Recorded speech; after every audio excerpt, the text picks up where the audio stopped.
Office, রাস্তাঘাট কিংবা মাঠ পর্যায়ের প্রতিটি জায়গায় নারীদের লড়াই শুধু পেশাগত নয়, শারীরিক ও মানসিকভাবেও লড়াই করে যেতে হয় তাদের। বেশিরভাগ কর্মক্ষেত্রে নেই বিশ্রামাগার, নেই স্বাস্থ্য সুরক্ষা নিশ্চিতের সুযোগও। কর্মক্ষেত্রে তাই ঋতুস্রাব হলে নারীরা মুখোমুখি হন নানান বাস্তবতার। একজন নারীর জীবনে প্রায় ৩,৫০০ দিন পিরিয়ডের মধ্য দিয়ে যেতে হয়। এই দিনগুলোতে স্বাস্থ্যসেবার যে নিয়মকানুন মানতে হয় তা থেকে এখনও বঞ্চিত অনেকে। বাংলাদেশ পরিসংখ্যান ব্যুরোর জাতীয় স্বাস্থ্যবিধি জরিপ ২০১৮ এর প্রতিবেদন অনুসারে দেশে প্রাপ্তবয়স্ক নারীদের মধ্যে মাত্র ২৯% স্যানিটারি ন্যাপকিন ব্যবহার করেন। আনফরচুনেটলি আমাদের দেশের পরিবারে হয় কি, মেয়েরা মেয়েদেরকেই শিক্ষাটা দিতে পারে না, লজ্জা পায়। মায়েরা মেয়েদের কাছে পর্যন্ত বলতে চায় না। আমি শারীরিকভাবে অসুস্থ থাকা মানে আমি মানসিকভাবে অসুস্থ থাকবো এবং আমি কর্মক্ষেত্রে কিন্তু আমি ভালো ডেলিভারিটা দিতে পারবো না। স্টে সেফের ডাবল লেয়ার প্রোটেকশনই পিরিয়ডের হেভি ফ্লোর দিনগুলোতে আমাকে রাখে নিরাপদে। Stay safe. বর্তমানে কিছু প্রতিষ্ঠান নারী কর্মীদের জন্য রাখছে স্যানিটারি ন্যাপকিন ভেন্ডিং মেশিন, তবে সব জায়গার চিত্র এক নয়। মাঠ পর্যায়ের কাজ করা অনেক নারী কর্মী বলছেন তারা ঋতুস্রাব চলাকালীন স্বাস্থ্যসেবা থেকে বঞ্চিত। সময় মতো স্যানিটারি ন্যাপকিন বদলানোর সুযোগও পান না অনেকে। আবার অনেকে এ বিষয়ে সহকর্মীকে বলতে সংকোচ বা দ্বিধা বোধ করেন। পিরিয়ডকালীন সমস্যা তো আমাদের একটু পেটে ব্যথা। যেদিন আমার পিরিয়ড হবে মিনিমাম, সেখানে তো আমার ম্যাক্সিমামটা বেশি হবে।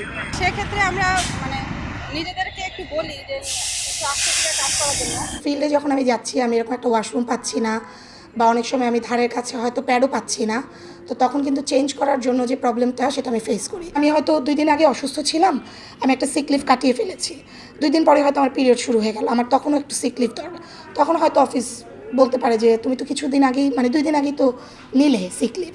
তো এই যে এই বিষয়গুলো, তখন যদি আমি বলি আমার পিরিয়ডের প্রবলেম, এটা কিন্তু এখন পর্যন্ত আমাদের সোসাইটিতে অ্যাকসেপ্ট করছে না। দীর্ঘক্ষণ এক স্যানিটারি ন্যাপকিন ব্যবহার করলে একজন নারীর জরায়ু সংক্রমণের ঝুঁকি বাড়ে। হতে পারে ইউরিন ইনফেকশন, ফাঙ্গাল র্যাশ সহ নানান সমস্যা। মধ্যবিত্ত যারা, তাদের অনেকের সময় টাকা পয়সার প্রবলেম হয়, তার কারণে তারা প্যাড কিনতে পারে না। তারা চায় কাপড় ইউজ করে কাপড়টা ধুয়ে দেওয়া ব্যবহার করি, এখানে তার টাকাটা সাশ্রয় হচ্ছে এবং তারা যে হেলথে যেটা ব্যাপার হাইজিন, সেটা কিন্তু তাদের মাথায় কাজ করে না। অল্প কিছু টাকার জন্যই তার কিন্তু অনেক বড় ক্ষতি হতে পারে। বিশেষজ্ঞরা বলছেন একটি সুস্থ সমাজের জন্য ঋতুস্রাব সম্পর্কে লুকোচুরি না রেখে ইতিবাচক দৃষ্টিভঙ্গি এবং নীতিগত সহায়তায় হতে পারে নারীকে মাসিককালীন বিভিন্ন রোগ থেকে স্বাস্থ্য সুরক্ষা দিতে। এক নাগারে অনেকক্ষণ কাজ করতে 7-8 ঘন্টা, একবারও সে অসময়ে যাচ্ছে না, তাহলে কিন্তু ওই একটা প্যাড থেকে ব্লিডিং হয়ে কিন্তু ইনফেকশন হতে পারে। তার যে সহকর্মী অবশ্যই সাহায্যে হাত বাড়াতে হবে, সেই নারীকে সুস্থ রাখা কিন্তু তারও দায়িত্বের মধ্যে পড়ে।